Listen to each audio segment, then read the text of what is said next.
7 Item Stone. Like many right now, I am wondering where the future of Yu-Gi-Oh card collecting is headed. And to be specific, I'm talking about the next 2 to 3 years, not 5 or 10 or 25 more to go or whatever. It's just, I want to keep this grounded.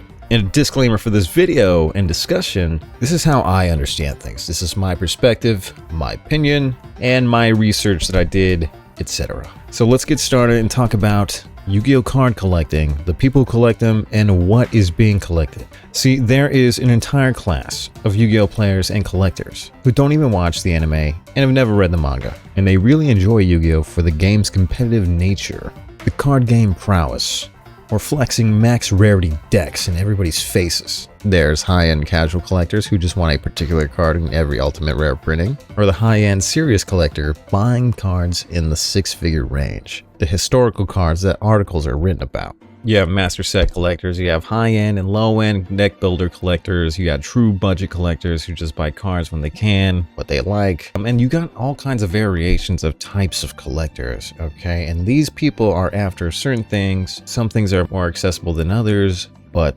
really, when it comes to card collecting in Yu-Gi-Oh, people collect for different reasons. Yu-Gi-Oh collecting in the beginning was very simple, with the card printing technology only going so high. Super rare and ultra rare prize cards, magazine promos, prismatic secret rare game promos, tournament pack and champion pack cards were king. Early OCG cards, Bandai cards, and even counterfeits were collected. Casual collectors were mostly kids that were fine not dueling and collecting the cards that they saw in the manga or the Duel Monsters anime. It's been said the people running the TCG side of things of Yu-Gi-Oh have always made it expensive, pointing out that those early 2000s days had relatively high pricing for cards. But to me, it's nothing compared to the state of Yu-Gi-Oh and Yu-Gi-Oh card collecting now. Konami printing Ultimate Rares in 2004, Ghost Rares in 2007, and other tech rarities as Yu-Gi-Oh progressed into the 2010s led to the creation of the high-end casual market of cards that we still see praised today. Ultimate Rare variants, Ghost Rares, and Dual Terminal cards are some of the most sought-after cards in the entire Yu-Gi-Oh card collecting space. And with Yu-Gi-Oh lasting a quarter century, it should be expected. With an unprecedented number of new and old fans entering and re-entering the hobby in late 2017 to early 2018 on. This group of people reached a point in life where they were naturally gravitating back to Yu-Gi-Oh from nostalgia. And some were returning or entirely new to Yu-Gi-Oh, built off the hype of Dark Side of Dimensions and the Duel Links mobile app, getting everyone in or back into dueling, collecting, and watching the anime on streaming services. This was mostly an age range of people who finally had adult money now, and simultaneously were the same target audience, inundated with entrepreneurship tubers, side hustle culture, and alt-asset investment propaganda, placing Konami TCG in a favorable position to take full advantage of the new and returning consumers of the Yu-Gi-Oh market in 2019 by creating the Starlight Rare rarity, which made select cards in modern sets reach severely high price points due to Konami TCG printing them so artificially scarce. You would see one Starlight Rare per 2 cases, sometimes 2.5 cases. So the insanity of the Starlight market combined with the cards of the past attracted new whales, convinced it was time to go full force into Yu-Gi-Oh as an alt investment. Some going heavy on buying up high-end singles, and the real serious ones will create entire new brick-and-mortar businesses to get massive pre-orders, breaking down box after box and product after product in order to get the Starlight Rares and other high-end chase cards, inflating the market, encouraging Konami TCG to continue the model until 2023, when they replaced them with quarter-century rares for the 25th anniversary in 2024, that reprinted several cards that already had Starlight Rare rarities in the new quarter-century secret rare rarity that was very similar to Starlight Rare. And it tanked the high-end collector's market, leaving everyone bitter and confused about where Yu-Gi-Oh card collecting is headed next past the 25th anniversary. So what are people going to collect moving forward? Well, if you're a 5 to 6 figure collector, you might know better than me on what people at that level are collecting and what they value. But I feel like I have a decent understanding of just about everything else. See, the Starlight market was so inflated, it was common to see them for $300, $400, $500 and up, still months into the set's release. IP Masquerena Starlight Rare in 2019 was selling for $750 3 months into the set and continued on until its reprint announcement in Battles of Legend Monstrous Revenge. And Appaloosa Starlight Rare was even twice that So things have really calmed down because it was hitting critical mass with that. Sing Dragon Master Baggy is sitting at a current $550. Isn't as crazy as everyone thinks. However, it does remind me of what they try to do with Starlights with Dragon Master Baggy. They're trying to make it super inflated. Not cool. Or is it? I don't know. I think the pushback was so bad, hopefully they don't do it again. They might with Rage of the Abyss with that new Kaiba card, the Ultimate Dragon. And as much as I don't like them locking cards like this behind a quarter century secret rare, I feel like the marketplace for it is more healthy than it was with the Starlight market. Now, if it was a regular Starlight, then yes, this would have been absolutely insane. This card's price would be through the roof. It would be more than a 10k dragon, right? Which 10k dragon from its debut was like $1,000 off the rip, until its recent dip and fears of the quarter centuries, coming around, and fear of a reprint, right? And quarter century secret rare, got its own rarity, the 10k rarity, 10,000 dragon, but it didn't happen, and it's currently sitting in a dippy 750. Pretty decent, for the 10,000th card, got a little history to it. Eyes on that, I guess, And as more product gets ripped, you'll see more Magias on the product show up. Probably, maybe. I mean, there's blister packs. People forget about the blister packs. They only think about ratios in the booster boxes, okay? People got blister packs. It's out there. Don't try it, though. Gambling. And yeah, if Konami just made it available in other rarities in the same set, like make it a secret rare, right? Or an ultra rare, too. I mean, that would have been exciting, too. Would there have been much of a chase? Yeah, probably. Yugi tubers know how to spin whatever, okay? So have more faith in the tubers, okay? Konami, please. Don't try to lock things behind a door. Even though it's kind of cool. It's kind of not. I don't know. We don't know. It bothers me to an extent. Not enough, though. So whatever. So right now, for cards printed within the last 5 years, it's clear that Starlight's quarter century secret rares now are the highest rarity for most collectible cards, both nostalgic and modern.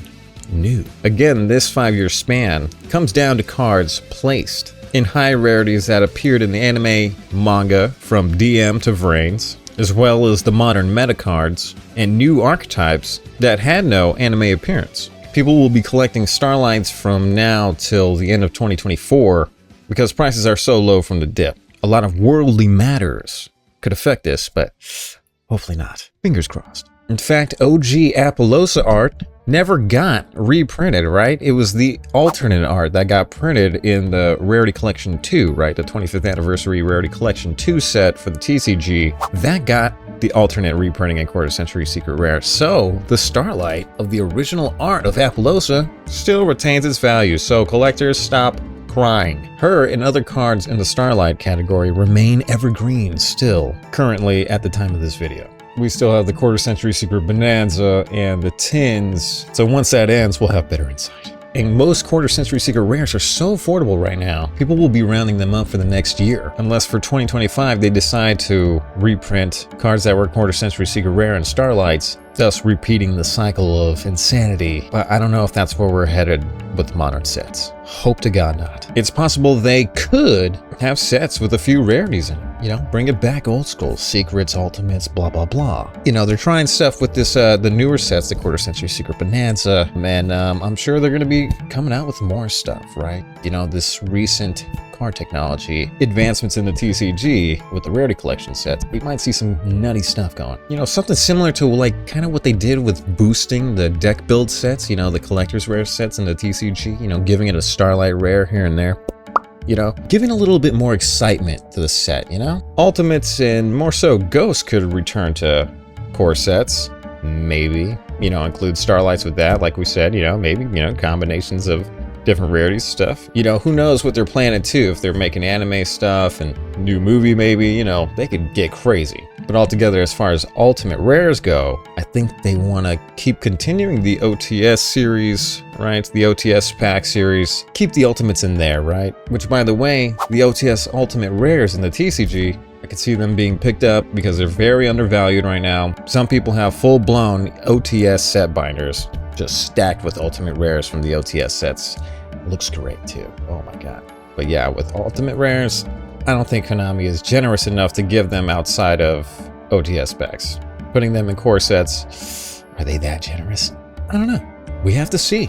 Special sets like King's Court and Magnificent Mavens created Pharaoh's Rares, Pharaoh's Ultra Rares, and Pharaoh's Secret Rares. And the top end of those are really sought after. In North America, the Ultra Pharaoh's Rares are so high because Ultra Rares were exclusive to Euro, I think. A lot of the cards that got the Pharaoh's Rares treatment are mostly all cards seen in the anime, so definitely a lot of people looking at those. Pharaoh's Rares making their first appearance in King's Court with Collector's Rares is crazy because Collector's Rare themselves are something that are undervalued and downplayed as well as amongst the collecting segment of Yu-Gi-Oh! With the Collector Rare Rarity debuting in the 2020 set Toon Chaos, which was a strong start for Collector's Rare sets. People love the Collector's Rare Blackluster Soldier, Chaos Emperor Dragon, and the first printing of the Toon Blackluster Soldier in that set, which the Toon BLS never made an anime appearance, but is such a great update and a nod to Pegasus and his tunes, which is a great example of new cards being created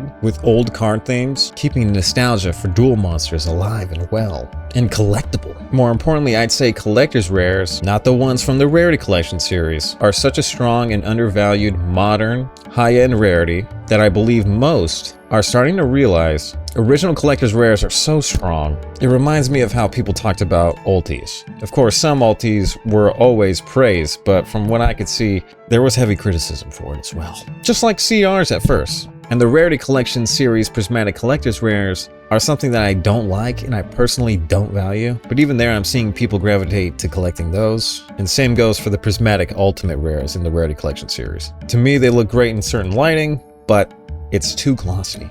It's too bubbly, and yeah, Konami has admitted it's new technology, so it's going to take some time for it to develop or take some time for me to get used to it. I just don't see it yet, but again, whole niche of people that do. And even if there is some people that don't like it, even amongst them, there's always master set collectors that gotta have it all. Don't forget that. But even with that, regardless, people love collecting master sets of the Rarity Collection. Not so much Rarity Collection 2, but still, that's so much different from 1, nothing can match it. So give 2 a break. But even in Rarity Collection 2, there's still some cards that are highly beloved that will have tons of people chasing, especially with Blue Eyes. Rarity Collection 2 is very heavy on the Blue Eyes. You know, there's always Kaiba looming in the corner, ready every day waiting to make himself and Blue Eyes relevant again within the meta. So with that said, always bet on Blue Eyes. That's not advice, but it's undeniable that Blue Eyes is king in Yu-Gi-Oh! Okay, Blue Eyes is king. DM's cool, DMG's, DMG,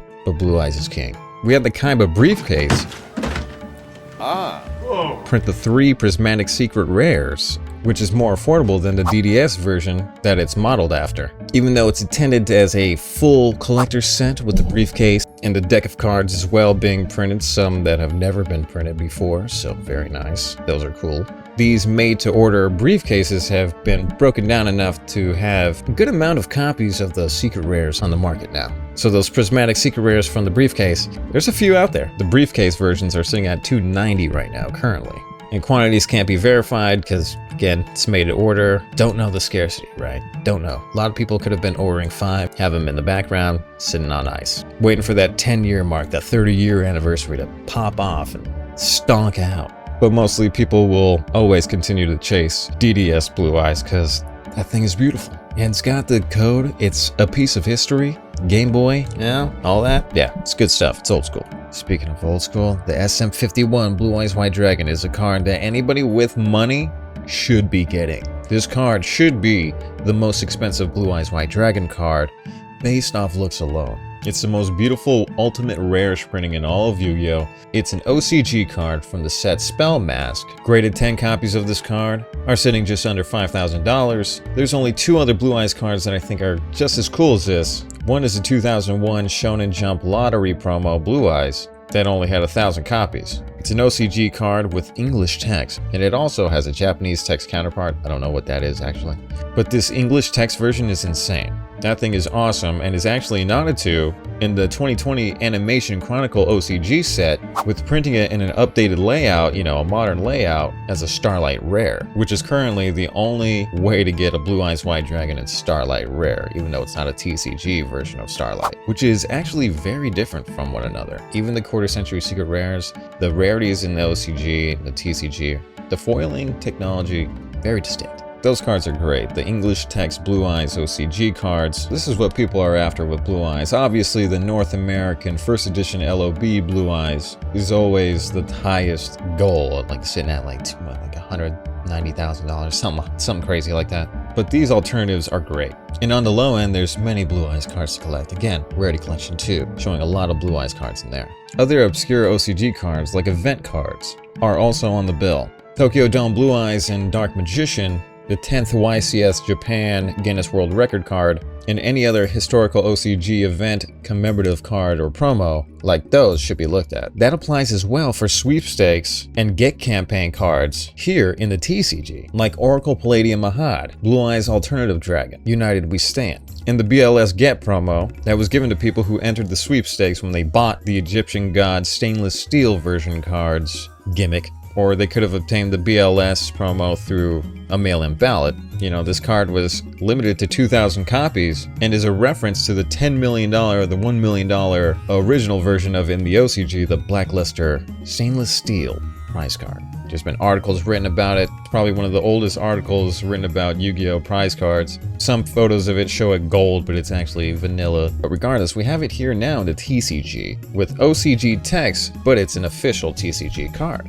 So you can play with it. You can't read it unless you know Japanese, but you can play that thing. Vanilla version of BLS. Amazing. Which was its original intended version, you know. The fact that it turned into a ritual card was writing choice down the way, so that's cool. But yeah, as far as those stainless steel God cards, and even for the BLS prize card, the original one that's like $1 million or $10 million, hey, cool if you like to collect them. But to me, if it ain't cardboard, it's not a real card to me. Okay, if it ain't cardboard, it ain't a real card to me.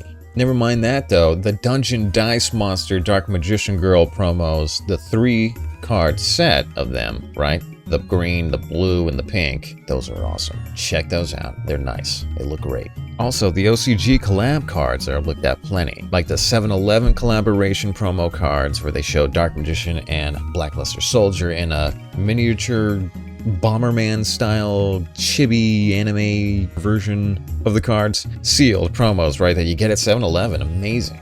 Also, they do a lot of collaborations with baseball promotions, right? Japan is big on baseball. They collaborate with teams, I believe, or organizations, and they make official promos for Yu-Gi-Oh! I believe there's Dark Magician and Harpy Lady Sisters, so check those out.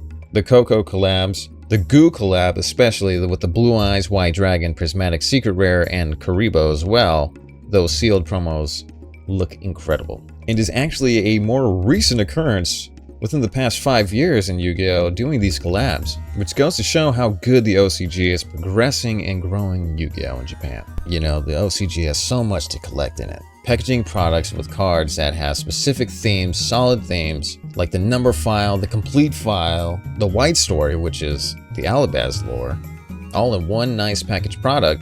The Sky Striker Ace box, the Egyptian God boxes that come with Starlight Rare versions of the God cards, and you get your own little stand with it. A lot of these cards are so collectible. The collaborations and the specified theme boxes are awesome, and I'd also even be looking to something even newer in the OCG. And that is Rush Duel cards. At the time of this video, the speculations and rumors of the TCG getting Rush Duels imported are bubbling and continuing to grow more and more each day. Regardless, Rush Duels are still new enough in the OCG to find rare cards at very good prices. This Rush reboot of the card game features new art of classic monsters that we remember from the OG card game, as well as new Rush exclusives like the Seven's Road or the Dragius monster. Rush also has full art and extended art cards and new rarities not available in regular Yu-Gi-Oh! These cards are incredible in the OCG alone, and I believe will have just as much success in the TCG if they are imported. Even despite how everyone feels about Rush animes, the cards themselves are very collectible.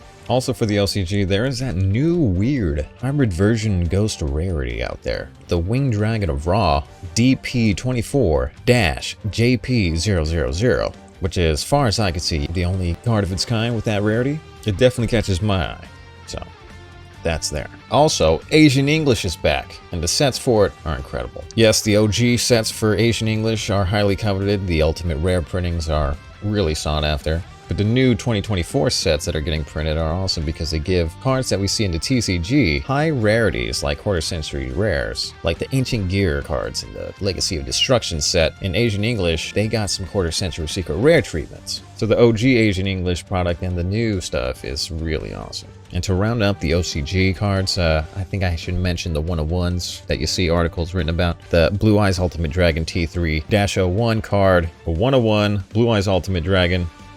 Only art of this, if you see it on the market, it's a proxy. So if you got $500,000 or more, check that out. Also another 101 that's insane. Gemini Elf T3-04. Having an incredible alternate art of Gemini Elf. This card is insane. Again, a 101, sold for $250,000. So you probably have to give this guy $500,000. And I can't forget about the Yu-Gi-Oh! Bandai Mirror Force card. You know, the OG Bandai ran Yu-Gi-Oh! Season 0 style. Also known as Holy Barrier Mirror Force, right? A Bandai Jump Limit promo, okay?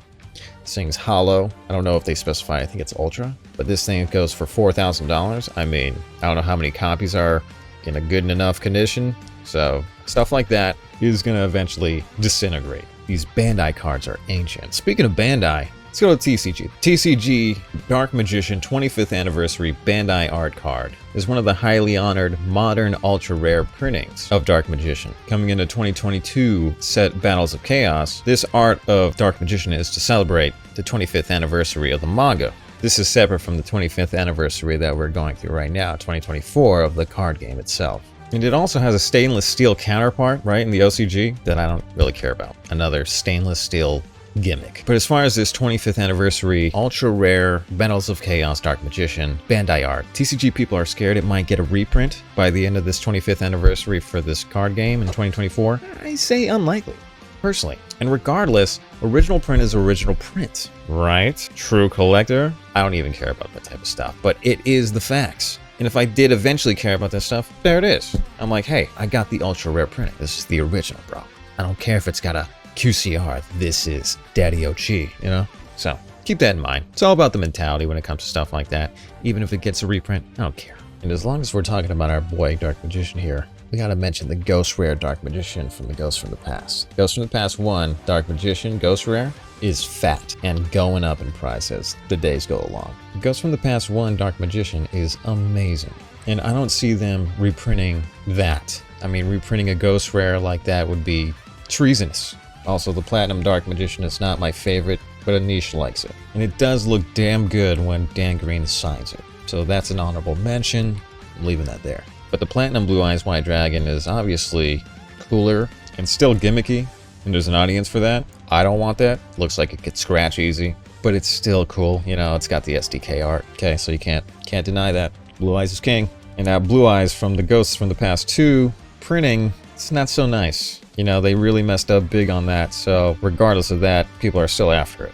And you know, when it comes to talking about the TCG, vintage is king, right? Of course. You know, Pokemon goes through dips and shit, but, you know, Yu-Gi-Oh does too. But Yu-Gi-Oh's ran legacy, right, with the card game, so there's potential for you to use first edition Blue Eyes, so there's real value in that to flex. But vintage is king. It's got a lot of anime and manga cards throughout the legacy of vintage. What is vintage? Probably anything up to 5Ds. And I guess all Gallop anime at this point. We're getting old. What's weird though in the TCG is reprinting sets like Light of Destruction. A classic GX set, yes, but some say completely unnecessary to reprint. You know, why not make a new product? I don't know. Weird. I mean, you're gonna reprint the whole box art. That's sealed though. That's separate. Check out for a sealed video. But it really makes me wonder if they'll reprint older, more sought-after sets like Gladiator's Assault, one of the most collectible GX sets, with that Rainbow Dragon, Rainbow Neos misprint card inside there as a chase, and also plenty of ultimate rares, secret rares, things like a 4-figure Magic Formula secret rare card. Stuff like this gets reprinted. It'll definitely hurt the values, but if they don't, Magic Formula secret rare looks great. And so do those misprint ghost rares, right? That Rainbow Neos, Rainbow Dragon misprint. Misprint cards like the Rainbow Dragon cards are another TCG coveted classic of collecting. All TCGs have misprints, and Yu-Gi-Oh's no different, with no names, miscuts, other errors, adding a premium to some cards. I count full sheets as well. These are so hard to find. Some are factory nepotism shenanigans going on. You know, some dad works at a factory, gives some son a full sheet. Or some are won at tournaments. Back in the day, used to give full sheets. But to me, this is the most dangerous territory of collecting in Yu-Gi-Oh! And would be last on my list. You know what's cool? Giant cards. Giant cards are another thing that I didn't think would be that expensive. These things go for top dollar, okay? Jeez, man. So look into giant cards. I can only imagine what they're going to be worth years down the line. That's another obscure, weird TCG thing. Everybody loves a big-ass Yu-Gi-Oh card, right? You know, it's all about what you like. Really, you need it. That's all this really comes down to, is the mentality about what you like. That's probably what other people like. So to truly get into a collector's mindset in Yu-Gi-Oh! You gotta love this stuff. You gotta know why stuff means what it does and why it has the value it does. Fall in love with Yu-Gi-Oh? Yes, I don't know. Fall in love with the content, okay? Fall in love with the hobby. People look at all kinds of things when it comes to Yu-Gi-Oh collecting. Look at the sample cards, right? The original sample cards that were given to shops back in the day in early 2000s. When the TCG was first entering the space. Summon Skulls, Beaver Warriors were handed out. They've got watermarks that say sample on them on the surface of the card. Also field centers and tokens. There's some tokens and field centers out there that go for a pretty penny. The old school fast food promos from Burger King and McDonald's and stuff like that. And actually the more obscure stuff like the Sears Mattel action figure Yu-Gi-Oh! GX promo cards. Those things are insane. Some didn't even know they existed. There was versions of the toys that didn't come with the card, but now we know there's a few copies out there, and there's more actually entering the market as time goes on, but still, little piece of history with that, right? GX brought a lot of stuff. And you know, hear me out. Altogether, we are waiting for a Master Rule anime to build a new connection to newer cards for the continuing generations. As much as the Yugi Boomer collectors, players, and vendor bros would like to think they're going to be here stinking up the room forever, they're not. They will die like the cycle of life intends, and all those cards go to somewhere else. We can't take any of this with us. Yu-Gi-Oh! Will live on and reach a level we can only imagine. It's possible someday that Seto Kaiba's technology becomes real, and we have no need for cards. Duel Links China already showed digital card collecting in binders in their version of Duel Links, preparing us mentally for the shift. So what you collect, make sure it means something to you, because if it means something to you, it probably means something to somebody else, or something similar to somebody else, and that is true value and collectability. And yes, there is monsters among us, borderline criminal organizations, as well as some more dopey vendor bros who just know trading cards are really hot lately for a flip. They've entered into the Yu-Gi-Oh! Market and have made it a rotten game in collecting Yu-Gi-Oh!, making it harder for genuine collectors who have a true connection to Yu-Gi-Oh! As a whole. You know, most of us have memories through the anime and are fans of the lore stories. Memories with friends at tournaments, some snapshots of the TCG's history. And we have a warranted connection we built with these cards. We need more people and newer generations to have more genuine connections to the cards, because that's what really balances things out. It shows where the true value is, and that's in the heart of the cards. And yeah, the Zexal Astral Rares, that's something else. I gotta watch Zexal. Hey guys, if you like that discussion, I appreciate you checking it out, sticking out to the end. And with this, I'm sure I'm forgetting a lot of stuff that true collectors out there watching will be happy to mention in the comments. So please do inform me and everybody else about what you got your eyes on as a collector, and for the future of Yu-Gi-Oh! Collecting. What are you looking towards? Are Rush Duels coming? And if they do, will they bring the Overrush rarities, the premium stuff to the TCG? Can only hope. Check me out on the main channel for 7 Item Stone, where I talk more about the Yu-Gi-Oh! Anime. Try to focus more on the anime there. I love the anime, talking about manga stuff, lore. That's where I expel that type of content. Here, where you're watching this is for TCG, more about the card game stuff. So please check out all these other videos that I have. A lot of stuff going on. Hope you enjoy it. Also, Air Neos. He exists. Not sure if he's even playable at this point. But, yeah. Air Neos. See you in the next one. Peace.